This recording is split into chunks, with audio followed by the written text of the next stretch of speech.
Types of test on brick के बारे में बात करते हैं, जिसमें सबसे फर्स्ट अगर बात करें तो ऑब्जर्वेशन टेस्ट ऑन ब्रिक होता है। तो ऑब्जर्वेशन टेस्ट क्या होता है? तो observation test is conducted on brick to find out the amount of moisture content absorbed by brick under extreme condition. In this test simple dry bricks are taken. देखिए इसमें क्या होता है, ऑब्जर्वेशन टेस्ट में कितने अमाउंट ऑफ आपका moisture वो absorb करता है 24 घंटा में। ये पूरी चीज़ों को मैं आपका समझा देता हूँ एक ही बार में।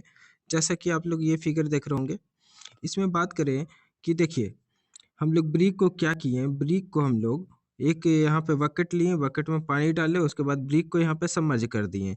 तो ब्रिक को सबमर्ज करने से पहले इसका वेट हम लोग ले लिए थे W1, और इसको सबमर्ज करने के बाद 24 घंटा बाद इसका नॉर्मल टेम्परेचर 26 डिग्री पे 24 घंटा पे तक रखा गया, और उसके बाद इसका वेट का वैल्यू निकाला गया, वेट W2।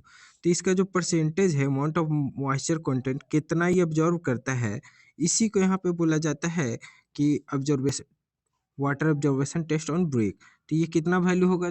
फर्स्टली W2 जो कि ऑब्जर्व करने के बाद minus W1 divided by W into 100, ये परसेंटेज निकलेगा।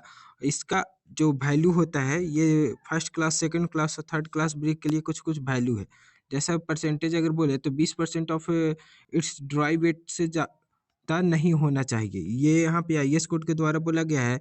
लेकिन अगर इसमें बात करें तो फर्स्ट क्लास ब्रिक के लिए 20% से ज़्यादा नहीं होना चाहिए, सेकंड के लिए बात करें तो 22% से ज़्यादा नहीं होना चाहिए, और थर्ड के लिए बात करें तो 25% से ज़्यादा नहीं होना चाहिए।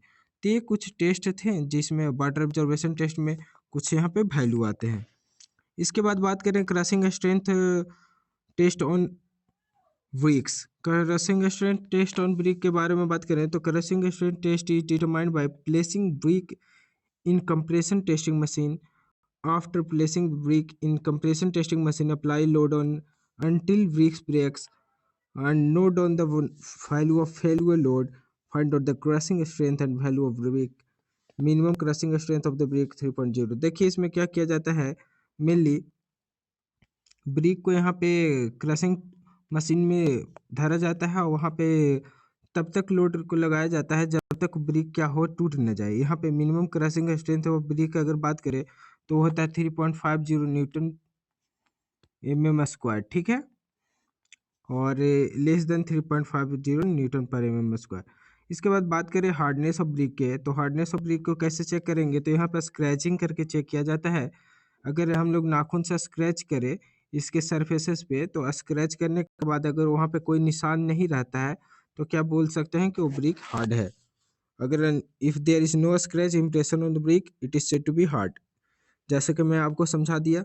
इसके बाद शेप टेस्ट के बारे में बात किया जाए तो शेप टेस्ट ऑन और साइज टेस्ट, इसके बारे में क्या होता है कि जो भी ब्रिक है वहाँ पे 19 सेंटीमीटर 9 सेंटीमीटर और 9 सेंटीमीटर के यहाँ पे शेप में आना चाहिए, तब हम लोग उसको बोलेंगे कि यहाँ पे सिलेक्ट करेंगे। अगर 20 से कोई भी ब्रिक को रैंडमली कोई भी ब्रिक को हम ले लेंगे, उसके बाद सबको चेक करेंगे, 20 ब्रिक जो लिए होंगे उसका साइज को चेक करेंगे कि 19 centimetre into 9 centimetre into 9 centimetre है, मतलब कि स्टैंडर्ड साइज ऑफ ब्रिक का साइज है, तो वहाँ पे बोल देंगे कि ये साइज में सक्सेस है।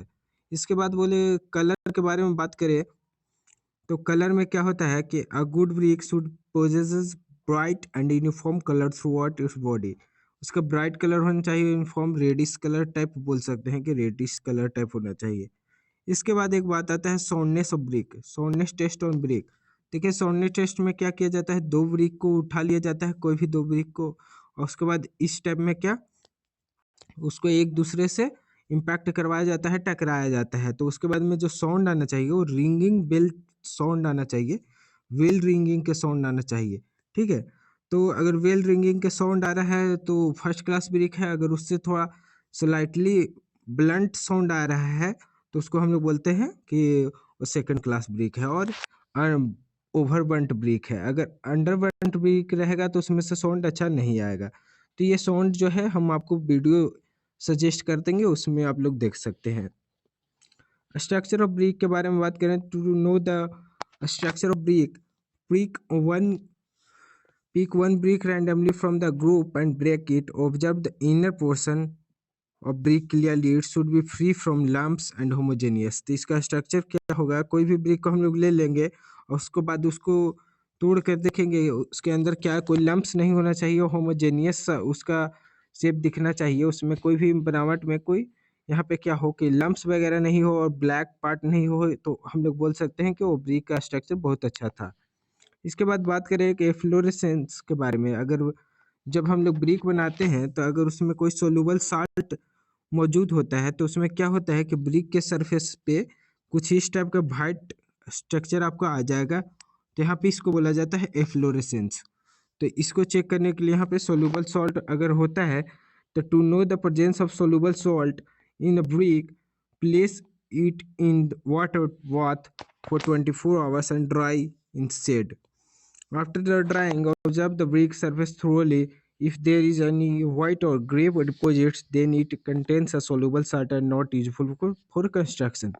ब्रिक को हम लोग 24 घंटा के लिए पानी में रखेंगे, उसके बाद में क्या करेंगे कि उसको सुखाएंगे, और सुखाने के बाद में क्या होगा, सूखने के लिए मतलब कि शेड में धर देंगे, और उसके बाद में हम लोग जब अगर उसको देखते हैं तो अगर वहाँ पे कोई वाइट टाइप वहाँ पे सरफेस पे वाइटिश पाउडर अगर आता है तो उसको हम लोग बोलेंगे कि इसमें सॉल्युबल सॉल्ट है, इसका यूज नहीं हो पाएगा। सो यही कुछ टेस्ट्स ऑन ब्रिक थे जो आज हम लोग ने कवर किया। So thank you all.